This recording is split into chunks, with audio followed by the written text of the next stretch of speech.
Okay, hi everyone. My name is Onyinye, and today I'm going to be talking about research skills, and I'm also going to be talking about project management too, also project management too. So I'm going to browse through it as fast as possible so that I'll see if I have time to actually open up the project management tool and also do an exercise on research. While some people think they know how to do research, I've noticed that some people are not that good when it comes to research, especially because of AI. AI has probably made us a little bit lazy. Yeah. It's not that bad. AI is not bad, but then sometimes it makes us so lazy that we barely go into doing what we're supposed to do, right? Doing the research. Research takes time. Okay, so I'm going to get right on it. So the first thing in order to do a very good research is to understand the scope. So understanding the scope, I actually divide it into two questions basically. It helps me understand, it helps me produce a very good research. I was trying to see if I can find out. I gave someone an assignment to do a research for me, and I wasn't happy with what I saw because it was not good, right? The person basically typed in what I asked them in ChatGPT and edited it and sent it to me. And you guys, it's very obvious when you have such things, right? So I'm going to probably review it by the time we are done, if we finish on time, so that you see what not to do. But I hope that you'll be able to learn all the things that I'm going to talk about, just so that you really don't need to check it out anymore. Okay, so what do I mean by understanding the scope? If your client tells you to make a research, right? Like what, for example, what I actually asked the girl to do was do a research on, she was an ALX person that sent me a link, someone I know. And I said, okay, do a research on virtual assistant LinkedIn groups that exist, and I want to know them, right? And so she sent me this link containing, the information. And you guys, as I said earlier, yes, I found it. I did not like it. I basically did not like it. So we're going to probably go through it after this, yeah, just so that you know. So when someone gives you something like that, LinkedIn groups for virtual assistants, when someone gives you that kind of research, right, the first question you need to ask yourself is, what is your client looking for? Why is this person telling you to do this research? What do they want to gain after all of this, when by the time you submit this research? So it will guide you into knowing what type of information you should research for, right? So I'm looking at this research that she sent to me now, and she wrote here a research document detailing 5 active virtual assistants LinkedIn group. And then she starts, number one, description. So she subtitles or breaks down this research into several subtitles, right? Number one is description, key features. Basically, that's what she has: description and key features. Now, if she had asked that question, what exactly am I looking for? You would see that whatever it is that she had written as a description and the key feature is of no importance to me. Did she do a research? Yes, she did. Did she submit a research? Yes, she did. It's practically 3 pages, I think, of Google Doc. But then, am I satisfied with the work? No. So if you submit this to your clients, trust me, the answer is no. The client is not going to be happy with what you did. So one thing you need to do is, what is your client looking for? So in this case, if someone tells you, I'm a virtual assistant, I have a virtual assistant group, and I'm telling you to get me, to research on other virtual assistant groups, obviously it's a competitor research. Obviously it's a competitor research. So what it means is that you are doing a competitor research. So whatever it is she has here, I'm going to share my screen now. but I'm going to remove her name. Let me see if I can remove her name before sharing it. But you will notice that what I have here is not it at all as regards competitor research here. So I'm currently sharing my screen and this is it, right? She added a picture for me. No use. The picture has no use for me. Now she said, so now this is virtual assistant group number 1 and their description and key features. Training, skill enhancement. Group number 2, description, key focus area. Group number 3, behavioral help for Kiniko. It's obvious that if I type this title, whatever title she has here, on ChatGPT, I will get something similar, right? So you want to understand what type of research are you doing. So they said, or the client said, I want group. I want to know maybe top 5. That was what I said, top 5 LinkedIn groups. Do a research and let me know what you find out. And this is what I get after over a week of work. It definitely showed that she did it last minute and she didn't put effort into it, and or probably she doesn't even know what she's doing, right? So what 2 questions am I asking? The first thing is, what is your client looking for? Now the second thing is, what decision depends on this research? Now that you found out that your client is looking for a competitor analysis, right? You know that this is not what your client wants. Your client is looking for what's the topic or the theme is a competitor analysis. So it means that is what your client is looking for. Now, the second thing is that your client what type of decision would the client make out of this? So obviously, what a competitor analysis does is that it compares what your client is currently doing and what someone else or their competitors are doing, which means they want to figure out what the competitors are currently doing that they are not doing yet, or what they are doing that competitors are not doing yet, what they are doing well, what the competitors are doing better than them. It's basically a comparative type of analysis. Therefore, if you notice comparisons, good, better, best, yes, no, anything that is comparison usually comes in a table. So if you're giving such type of research exercise like task by your clients, such type of results should come in a tabular format. It must, because I couldn't read this because see, I don't even look at it. Has to come in a tabular format, such a way that I'm looking at, okay, what is competitor A doing that B is doing? You see, it's side by side, right? So that is how these things work.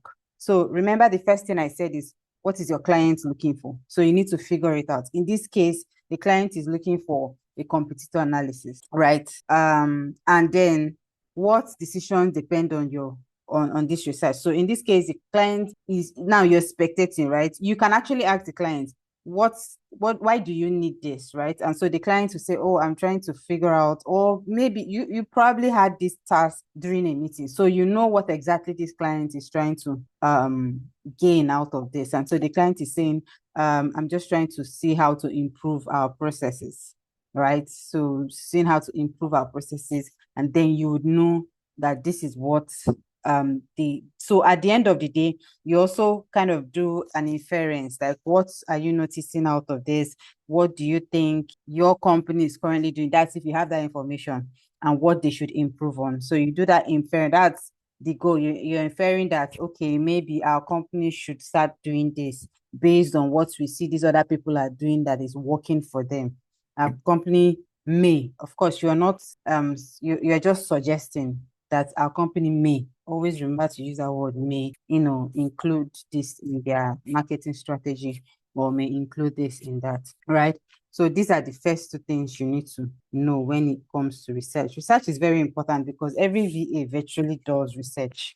It's like the one thing clients give to you. You must have to do some sort of research. Sometimes it's even social media research. I've done, okay, this is also a type of social media, but this is just LinkedIn. Sometimes I would have to go to, for each client, for each competitor that I'm looking at, I look at their linked social media page, all their pages. Do they have a YouTube page? Do they have a Instagram page?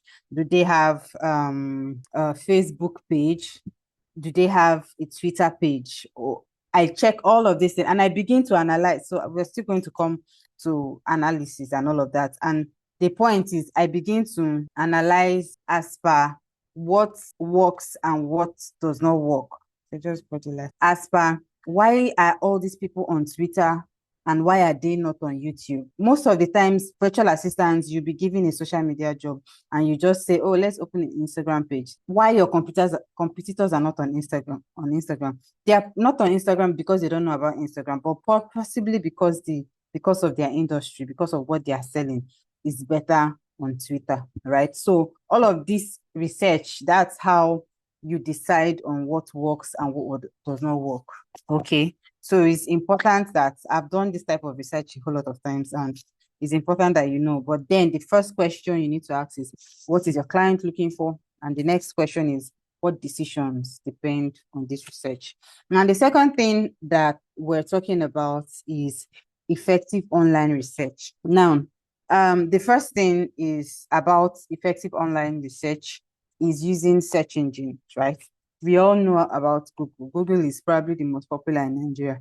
There are other search engines that exist, like Bing and Yahoo, and other search engines, right? All of these search engines exist, and you need to be very careful, right? So you need to know when to use a search engine and when not to use a search engine. For example, you need to know when to use ChatGPT and when not to use ChatGPT, because ChatGPT is not going to be necessary for the type of research you want to do. For example, I told you, I'm sure that research that I just showed came out of ChatGPT. But let's imagine that I'm giving that assignment. What would I do? The only best way to get such information is to actually go on LinkedIn to type virtual assistants. Now, what LinkedIn does is that it usually shows the very popular ones first. So that's how I, of course, know whether she did the job or not. Because if you type it on the search bar, it will start showing you the very popular ones or the very active ones before it will show you the dormant ones, right? So those are the ways that, for example, this type of research that I just shows, that's how you want to do it. So depending on, there are other research that a client has done. They said I should find their in this case, they said not to find their competitor, but to find, we were looking for, we were doing event management and we were looking for canopy, companies, right? And so, abroad, all of them, they have websites, people that do canopies, that have canopies and all of those things, they have websites. And so my client said I should do research on them. That's all you get. So now I know the reason why we're doing this research is because we want to find the cheap people, we want to find the ones that are closer to the venue of the events that we're doing, so that it's easy for everybody, right? So I'm doing this research, and I'm not just doing, because the client is in the UK. So I'm not just doing the title, they actually called marquees in the UK. So, it took me a while to get that term. And so marquees in the UK, I was not just typing marquees in the UK on Google. I had to I had to type marquees in Oxford, right? Or near so and so. So at this point, I even used Google Maps because I needed to make sure that these companies, because most of their offices have Google Maps, right? So I was even using Google Maps for this research because I needed somewhere that was close to the venue that we were doing the event. So in this case, Google Map was a tool that I was using to make this research. So everything is not ChatGPT, everything is not Google. Then the next thing I want to mention is other credible sites or other credible sources. Now, like I just mentioned, it depends on what you're asked to research or for. Now, if you're asked to research on then one time, I just remembered, a client was asking me to get the list of female sheriffs in the UK. You can imagine how much. Apparently, all public servants have some sort of email, they are documented online. And so in order to get this, I can't just type this thing on ChatGPT. I can't just type this on Google. I actually need to, what I need to go to get this type of information is to start state by state. How many counties are in, say, Missouri, for example, and I get the list of counties. And then each county has a website. So I begin to check on their government official website. And then I check the current sheriff, and then I can be able to get their, official email. And that was how I was doing this job one by one. So in this case, Google, I'm not checking this up on all these blogs on Google. Those information, that type of information might be wrong or might be biased or might not be updated. So I check this type of information from the actual government side. So you want to take note of where you want to get research, information from. You can get them on Google, on government websites, journals, publications, reputable publications. Again, when I'm looking for things, I need to check the website. Everything, you need to check the title of the website. You need to check if how the website is. Are they protected? Does this look like a scam website? Does this look like a reputable company? Is it TechCrunch? Or, does it look like people that know what they are doing, right? Is it Forbes, website and all of that? So, and you want to be sure of, also there are sometimes that you want to get information and you need to go to, for example, if I'm getting competitor information, I need to go to the competitors' websites to search for what I'm looking for, and not just on blogs, right? Not just on news sites, not on Punch, not on Vanguard. I need to go to that competitor's website to look for what I'm looking for. So we want to take note of all of these sources. Now, the next thing after you've, searched for your information is to organize it. So now, according to what I just shared on my screen that I just shared, you notice that information is organized. So let's imagine that she actually got the right information, right? That information is disorganized. It is not easy for me to read. It's as if I'm giving myself work again. It's as if I'm doing the work that I sent the VA to do, right? So one thing you need to know is to know how to organize information. And that's where what I just mentioned earlier when I said, when it has to do with, if it's something that has to do with comparing things, you put them in a table. So that's where Excel comes in. That's where Google Sheets comes in. You have to put them in a table. Evernote, Notion. Then there are other things, other places that you can organize information for your team or for your clients, depending on where they are. Sometimes, whatever research you do, you need to present it. And so in this case, you already have your documents where you had it, like the raw information, and then you now have a PPT, like a PowerPoint or Canva presentation slide, where you now make it, brief. That should be briefer than whatever it is you have on an Excel document, right? So you can use tools like Google Sheets, Excel, Notion, PowerPoint, or Word documents. Remember, I said Word document has to be read, depending on what type of research you're doing. So the next thing, right, that we're looking at is data analysis, the ability to now analyze whatever data it is that you just got. So you went to the internet, you went online and you extracted this information, you placed them on your sheet, right? But then you want to analyze it, because you don't just bring, what she did was bring information and put for me there. You need to analyze it and figure out, okay, how can I present this information, this raw data, like in a way that would answer that question of decision making. Remember, my client wants to make a decision from the task she has asked me to go and do, right? From my results, she wants to make a decision. So how should I present this thing in a way that will make it easy for her to make a decision? So in this case, you want to analyze your results, right? So in competitors, in cases where there are you are doing a competitor research, like the example we're using, we see that, okay, these people post, now we're looking at what is the frequency, we're looking at patterns. What is the frequency? Do they post every day? Do they post every week? Do they not post at all? Which platform does it seem like they are posting more? Or who is even doing the posting, right? Who is even doing that posting? Is it the main group owner or the community, or do they have admin? How do they facilitate? Now, all of these things, do they have other events that you're doing? Now, these things are information you gather from there, and then you begin to categorize them. So in your table, you categorize them, okay, frequency of posts. Then for each person, for competitor A, under frequency, weekly, 2 times a week, more than 2 times a week, right? So it makes the information easy to grab, right? So next is okay, I already mentioned about using spreadsheets as for basic analysis, right?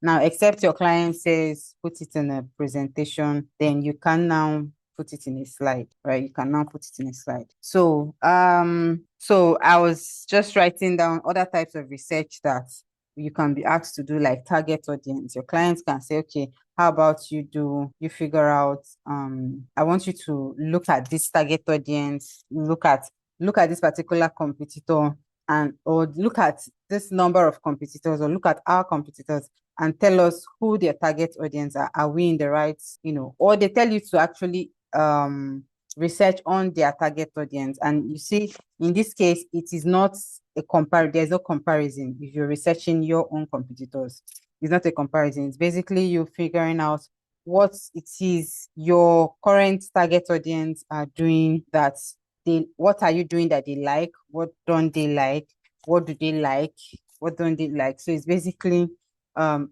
different form of research. You can also try to identify market gaps. So another type of research that they can say, identify market gaps in such a way in this case, they are saying specifically what are other people doing that we're not doing, or what can we do that would make our customers better, or happier. So in this case, you're not going to do the entire research. You're just focusing on finding gaps, finding loopholes, finding problems that your current customers are having, and figuring out, inferring, suggesting. Remember, you're not telling them what to do, you're suggesting what you think that they should do that would probably make things better on your own end. Okay, so that is that for research. We're going to come back to do an example. The next thing is project management tools. Now, the reason why I'm doing project management tools in this training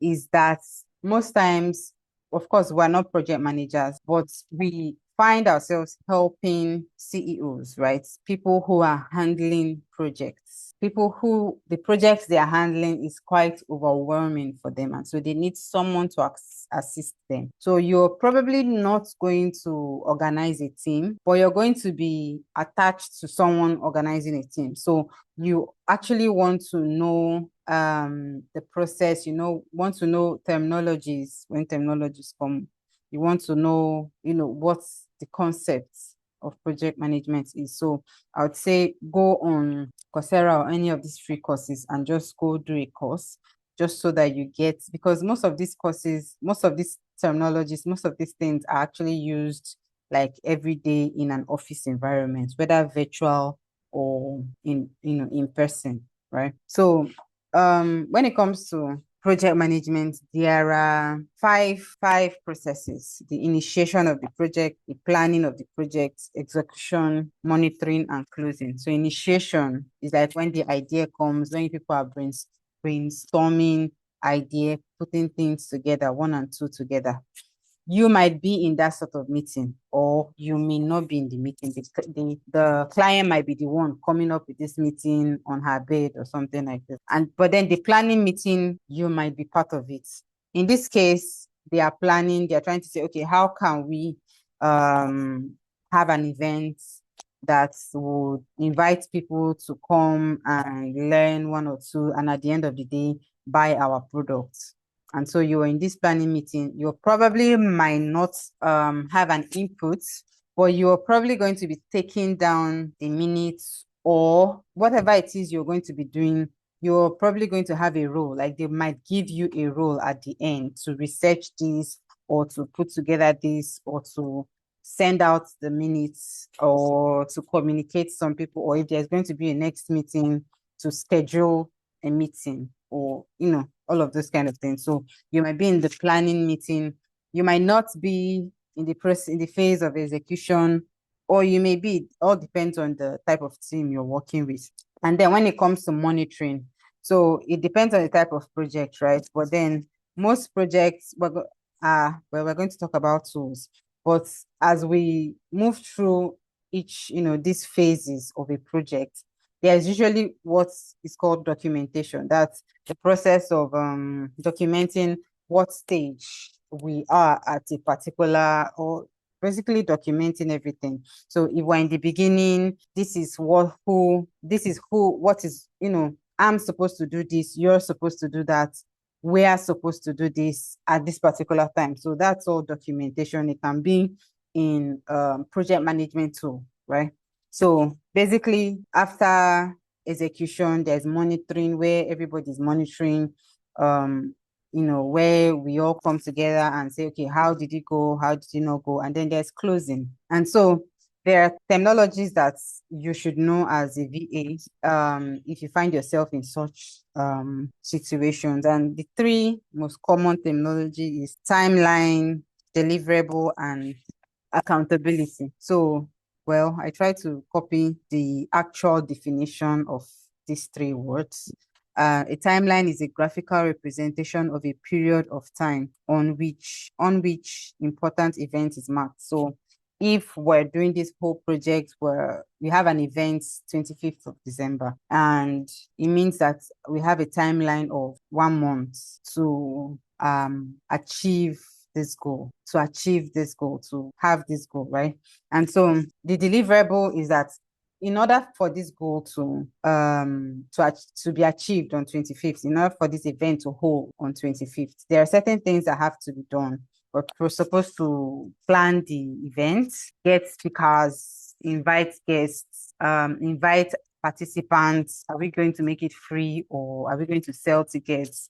Blah, blah, blah. For each of these tasks, there are things that people need to do. For example, if we're going to sell tickets, people need to come up with the appropriate, are we going to have different ticket packages? Are we going to have, so people need to come together, or someone needs to be in charge of thinking of the ticketing system for this event.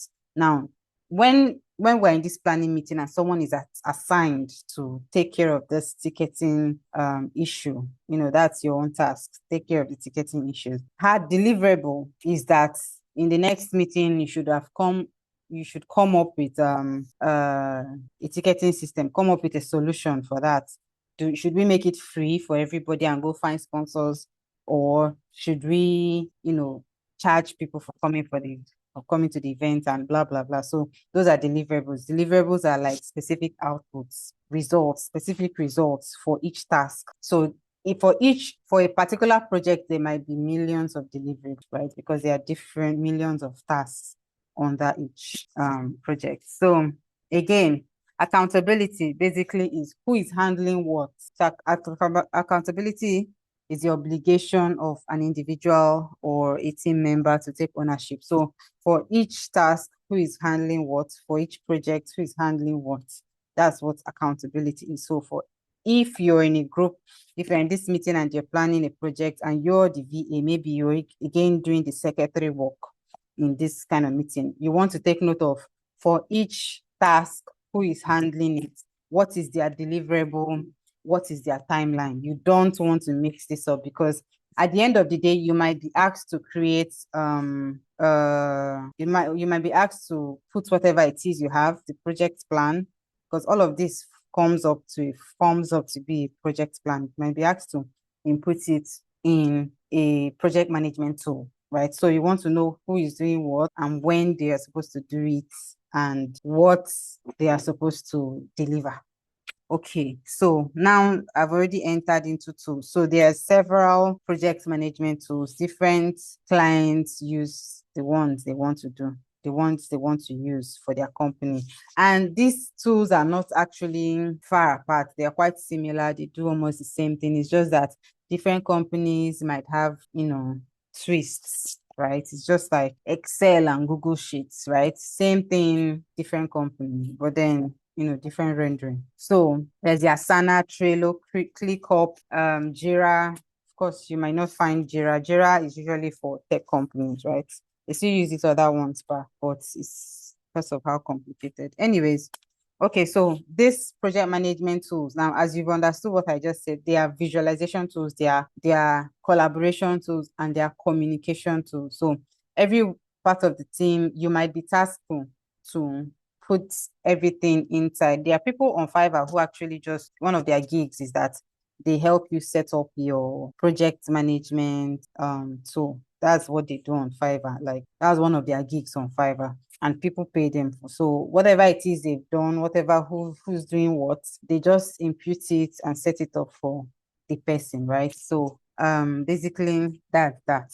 And so the next thing is I mentioned, well, time management, where if you're the project manager, you're probably not the project manager, but there's something called buffer time, where if someone is asked, if someone says it's going to take them 2 days to complete a task, you should probably put 3 days, just in case of my mother was sick, my head was aching, and all of those stories. And so also you need to know how to prioritize. So if you as a virtual assistant, you're part of the project and you're given numerous tasks, right? You need to know from the meeting, from the timeline, from the project plan, right?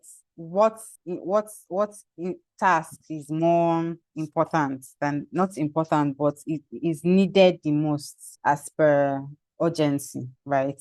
So you need to know how to prioritize which one. You don't go and do a particular task because it's easier. Meanwhile, the information is needed in December. Meanwhile, there's another information that everybody needs on Friday that you should have, focused on. And then at the end of the day, you now say, oh, I'm sorry, I did another thing, and you feel like you did work, but then you actually just disappointed everyone. So the next thing is communication. So as I mentioned, these tools are communication tools. These project management tools are also communication tools. So what I mean by communication now is that if you're part of this project, if you're part of the project, you need to know where to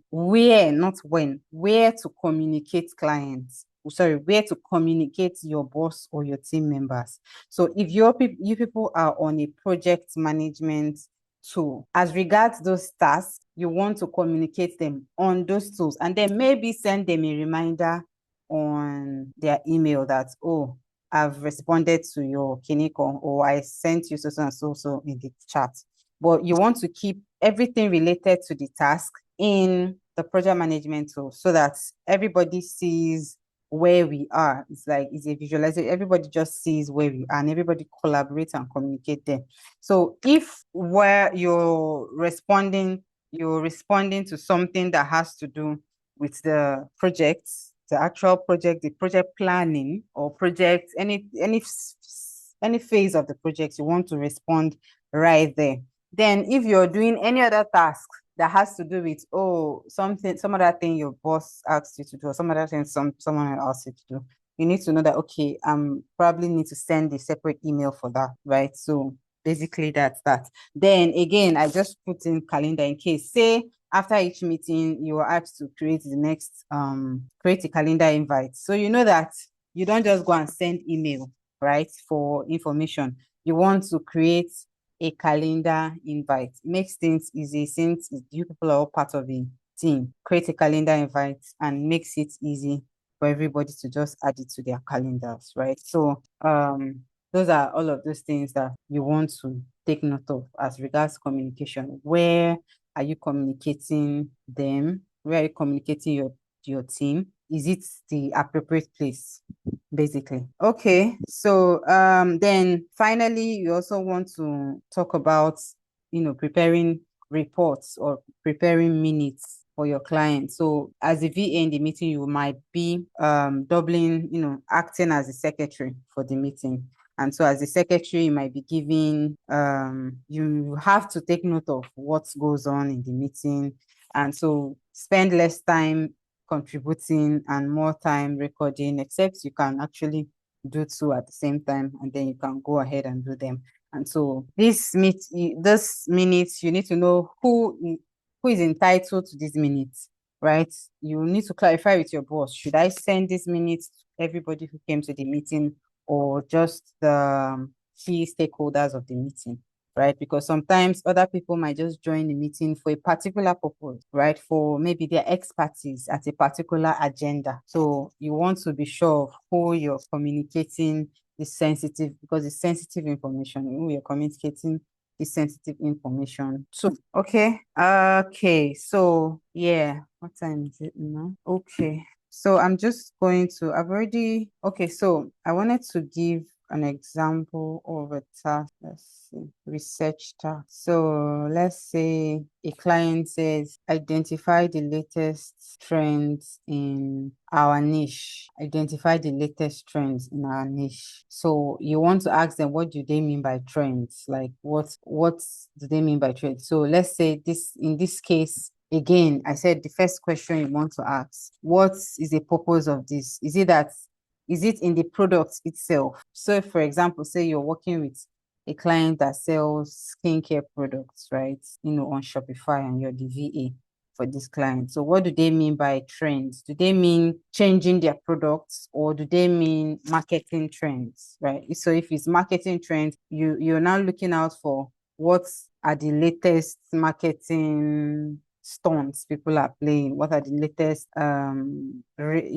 viral things people are doing, what's the latest marketing strategies that other people in that niche are doing, right? So okay, there's another popular one where they say they will ask you to find influencers that suit that niche. Say find 15 influencers that should suit that niche. Now in this case, you're finding 15 influencers. So again, you need to put this kind of thing, 15.